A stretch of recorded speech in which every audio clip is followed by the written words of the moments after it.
O Irã nunca sai das manchetes. Hoje, em 2026, acompanhamos o desenrolar de tensões que parecem estar sempre a um passo do abismo. Mas, para entender os mísseis, as sanções e o discurso inflamado pelo que vemos nos jornais, precisamos olhar para o que está escondido sob o solo de Teherã. Precisamos olhar para as raízes. Seja bem-vindo! Hoje vamos falar sobre uma obra visceral, Filhos do Jacarandá, de Sahar Deliljani. Este não é apenas um romance, é um testemunho de gerações marcadas pela revolução, pela prisão e pela esperança que temem florescer mesmo no concreto de uma cela. Para entender este livro, e para entender por que o Irã e os Estados Unidos chegaram ao ponto de ruptura atual, precisamos voltar no tempo. Precisamos entender que a história do Irã é uma ferida aberta que se recusa a cicatrizar. Antes de entrarmos nos personagens do livro, vamos contextualizar. O Irã que conhecemos hoje nasceu de um trauma coletivo em 1979. Antes disso, o país era governado pelo Shah Mohammad Reza Pahlavi, um monarca apoiado pelo Ocidente, focado em uma ocidentalização forçada, mas também em uma repressão política severa. A Revolução Islâmica não foi feita apenas por religiosos, foi uma colisão de estudantes, intelectuais, esquerdistas e clérigos. Todos queriam o fim da ditadura. Mas quando a poeira baixou, o Ayatollah consolidou o poder, e aqueles que lutaram lado a lado pela liberdade viram um novo regime se tornar tão opressor quanto o anterior. É aqui que os Filhos do Jacarandá começam. O livro foca no período pós-revolução, especialmente na década de 80, durante a sangrenta guerra Iraque-Irã, e os expurgos políticos que levaram milhares de opositores para a prisão de Evin. A narrativa é fragmentada, assim como a vida dessas famílias. Começamos em 1983, dentro da prisão de Evin.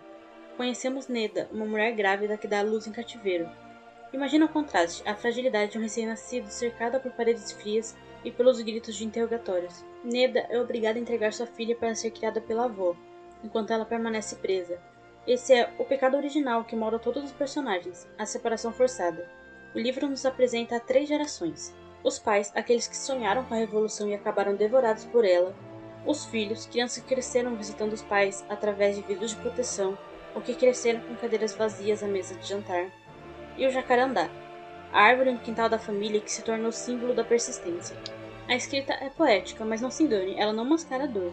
Ela descreve o som das chaves dos guardas, o cheiro de suor e medo, e o silêncio ensurdecedor que fica quando alguém é levado para a execução e nunca mais volta.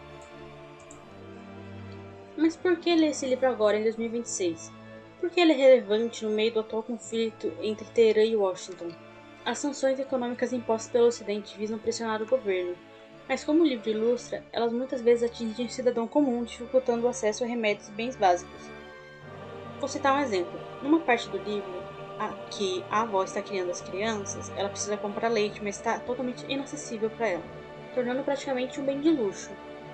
Mas enfim, por outro lado, o governo iraniano utiliza a retórica da ameaça externa para justificar medidas internas de controle rigoroso. O livro nos mostra que o povo iraniano é frequentemente colocado em uma posição impossível, entre a pressão das potências externas e o rigor da política interna. Não se trata de quem está certo, mas de como essa queda de braço prolongada molda a identidade de uma nação inteira ao longo de 40 anos. Vamos falar a verdade. Quando uma guerra inicia, não é as pessoas que decidiram isso que estão lá lutando.